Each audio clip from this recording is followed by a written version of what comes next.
ನಮಸ್ಕಾರ.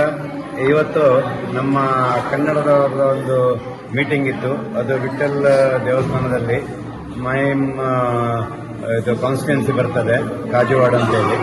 ಇಲ್ಲಿ ಸಾಧಾರಣ ಒಂದು 100 ಜನ ತನಕ ನಮ್ಮ ಕನ್ನಡದವರೆಲ್ಲ ಒಟ್ಟಾದರು.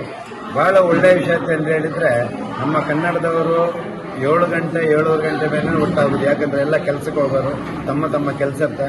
ಆ ಎಲ್ಲ ಕೆಲಸವನ್ನು ಮಾಡಿ ಎಲ್ಲ ಮುಗಿಸಿ ಬಿಜೆಪಿ ಮೀಟಿಂಗ್ ಅಂತ ತಕ್ಷಣ ಬಹಳ ಒಂದು ಹುಮ್ಮಸ್ಸಿನಿಂದ ಬಂದು ಮೀಟಿಂಗ್ಗೆ ಎಲ್ಲ ಬಂದು ಜಾಯಿನ್ ಆದರು. ಈ ಮೀಟಿಂಗ್ ಯಾಕಂತ ಮಾಡ್ತಿದ್ವಿ ಅಂತ ಹೇಳಿದರೆ, ನಮಗೆ ಪ್ರತಿಯೊಂದು ಕರ್ನಾಟಕದ ಜನ ಗೋವಾದ ಕೋಣೆಯಲ್ಲಿ ಎಲ್ಲಿದ್ದಾರೆ ಅವ್ರನ್ನ ಹುಡುಕಿ ಅವರಿಗೆ ನಾವು ಯಾಕಾಗಿ ವೋಟ್ ಮಾಡಬೇಕು, ಅದು ಸಹ ನರೇಂದ್ರ ಮೋದಿಜಿ ಅವರಿಗಾಗಿ ಯಾಕೆ ನಾವು ವೋಟ್ ಮಾಡಬೇಕು, ಬಿಜೆಪಿ ಪಾರ್ಟಿನ ಯಾಕೆ ನಾವು ದೇಶಕ್ಕಾಗಿ ತರಬೇಕು, ಅದರ ಬಗ್ಗೆ ಅವೇರ್ನೆಸ್ ನಾವು ಕೊಡಲಿಕ್ಕಾಗಿ ನಾವು ಈ ಮೀಟಿಂಗ್ ಮಾಡ್ತೇವೆ.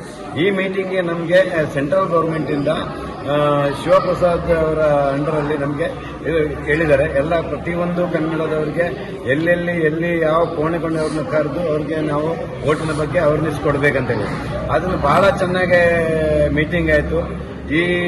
ಇದೇ ರೀತಿ ನಾವು ಪ್ರತಿಯೊಂದು ಗೋವಾದ ಕೋಣೆಗೆ ಹೋಗಿ ಕನ್ನಡದವ್ರನ್ನ ಒಟ್ಟು ಮಾಡಿ ಅದರಲ್ಲಿ ಅಂಕಿ ಅಂಶ ಅಂತ ಹೇಳಿದ್ರೆ 50, 100, 25, 30, 40 ಆಗಿಲ್ಲ. ನನ್ನ ಲೆಕ್ಕದಲ್ಲಿ ಹಾಗೂ ಇದೊಂದು ಹೊಸ ಯೋಜನೆಯನ್ನು ಸ್ಟಾರ್ಟ್ ಮಾಡಿದ್ದಾರೆ. 25 ಜನ ಆದರೆ 25 ಜನ, 30 ಜನ 40 ಜನ ಇವರು ಒಟ್ಟು ಮಾಡಿ ಮೀಟಿಂಗ್ ಮಾಡಿಬಿಡುತ್ತೆ. ಇದು ಬಹಳ ಒಳ್ಳೆಯ ವಿಷಯ. ಯಾಕಂದರೆ 1,000, 2,000, 3,000 ಜನ ನಾವು ಕರೆದು ಒಂದ್ಸಲ ಮೀಟಿಂಗ್ ಮಾಡಿ ಬಿಡ್ತಾರೆ, ಅಲ್ಲಿಗೆಲ್ಲ ಮರ್ತು ಹೋಗ್ತಾರೆ. ಆದರೆ ಗಲ್ಲಿಯಲ್ಲಿ ಹೋಗಿ 25, 30, 40 ಜನ ಅಂತ ನಾವು ಹೇಳೋದು ಮೀಟಿಂಗ್ ಮಾಡಿದರೆ ಅದು ಅವರಿಗೆ ಕಿವಿಯಲ್ಲಿ ಚೆನ್ನಾಗಿ ಹೋಗಿರ್ತದೆ, ಮನಸ್ಸಲ್ಲಿ ತುಂಬಿರ್ತದೆ, ಹೃದಯದಲ್ಲಿ ಇರ್ತದೆ. ಅವರು ಸಹ ಬೇರೆಯವರಿಗೆ ಬೇರೆ ಮನೆಗೆ ಹೋಗಿ ಬದಿ ಮನೆಗೆ ಹೋಗಿ ಅವರಿಗೂ ಸಹ ಏನೇನು ಅವ್ರಿಗೆ ಹೇಳಿದ್ದಾರೆ, ಏನಾಗಬೇಕು, ಏನು ನಮ್ಮ ಪ್ರಧಾನಮಂತ್ರಿಯ ಸ್ಕೀಮ್ಗಳು ಏನಿದ್ದಾರೆ, ಯಾಕಾಗಿ ನಾವು ವೋಟ್ ಮಾಡಬೇಕು, ನಮ್ಮ ಧರ್ಮ ಉಳಿಬೇಕಾದ್ರೆ, ನಮ್ಮ ದೇಶ ಉಳಿಬೇಕಾದ್ರೆ, ನಮ್ಮ ರಾಜ್ಯ ಉಳಿಬೇಕಾದ್ರೆ ಬಿಜೆಪಿಗೆ ವೋಟ್ ಕೊಡಬೇಕು ಅನ್ನೋದು ಅವರಿಗೂ ಗೊತ್ತಾಗ್ತದೆ. ಆದ್ರಿಂದ ಇಂಥ ಒಂದು ಮೀಟಿಂಗ್ ಸಕ್ಸಸ್ ಆಗ್ತಾ ಇದೆ, ಮತ್ತೆ ಇನ್ನೂ ಚೆನ್ನಾಗಿ ಆಗುತ್ತೆ ಅಂತೇಳಿ ನನ್ನ ಅನಿಸಿಕೆ. ಈ 2 ಮಾತುಗಳನ್ನ ಮಾಡಿ ನನ್ನೆಲ್ಲರಿಗೊಂದು ನಮಸ್ಕಾರ.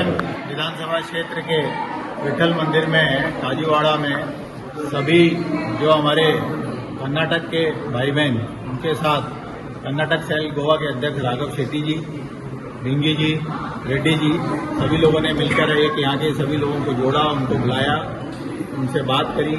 इस तरीके से हमको इस बार 2024 के इलेक्शन में जैसा हमारा को केंद्र का निर्देश है कि इस बार 400 पार, अब की बार बीजेपी भारतीय जनता पार्टी मोदी सरकार, इसके संदर्भ में मीटिंग की गई, जिसमें यहाँ के सभी लोगों ने हमसे बोला है कि हम इस बार हमारे जो भी पर्सनल इश्यूज हैं, चाहे वो पानी का हो, सड़क का हो और कोई पेंशन का हो, सब छोड़ के पूरी तरीके से पूरे वार्ड के सभी लोग मिलके और भारतीय जनता पार्टी के हमारे उम्मीदवार श्रीपाद जी नाइक, जो पिछले 5 बार से राज्यसभा लोकसभा के सांसद हैं, उनको पूर्ण तरीके से सपोर्ट करेंगे.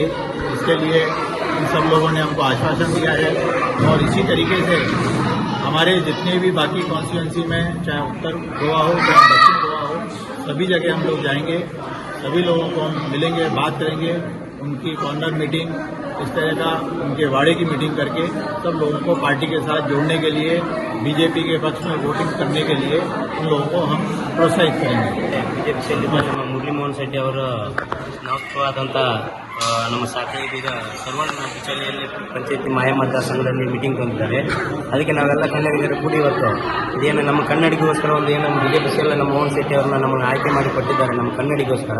ಅದಕ್ಕೆ ನಾವೆಲ್ಲ ಕನ್ನಡ ಸಂಘಟನೆಗಳು ಕೂಡಿಕೊಂಡು ಇದೊಮ್ಮೆ ನಾವೆಲ್ಲರೂ ನಮ್ಮ ಮೋಹನ್ ಶೆಟ್ಟಿ ಅವರ ಬೆಂಬಲಕ್ಕೆ ನಿಂತು ಏನು ಅದೇ ಥರ ನಮ್ಗೆ ಹೆಂಗೆ ಬಿಜೆಪಿ ಅವ್ರಿಗೆ ನಮ್ಗೆ ಕೊಟ್ಟಿದೆಯಲ್ಲ, ಅದೇ ಥರ ನಾವು ಅವ್ರಿಗೆ ಬೆಂಬಲಕ್ಕೆ ನಾವೆಲ್ಲ ಕನ್ನಡ ಸಂಘದಲ್ಲಿ ನಿಂತು ಇದೊಮ್ಮೆ ಮೋದಿ ಅವ್ರನ್ನ 400 ಪಾರ್ ಅಂತ ಏನು ಹೇಳ್ತಿದ್ದಾರೆ ಮೋದಿಜಿ ಅವರು, ಅದೇ ಥರ ಅವ್ರನ್ನೇ ಇಲ್ಲೆಲ್ಲರೂ ಕೂತ್ಕೊಂಡು ನಮ್ಮ ಶ್ರೀಮಂತ ಅವ್ರಿಗೆ ಎಲ್ಲರೂ ಸದಾ ಗೆಲ್ಲಿಸ್ಕೊಡೋಣ ಅಂತಂದು ಈ ಕನ್ನಡದಲ್ಲಿ ತಿಳಿಸ್ತೀವಿ.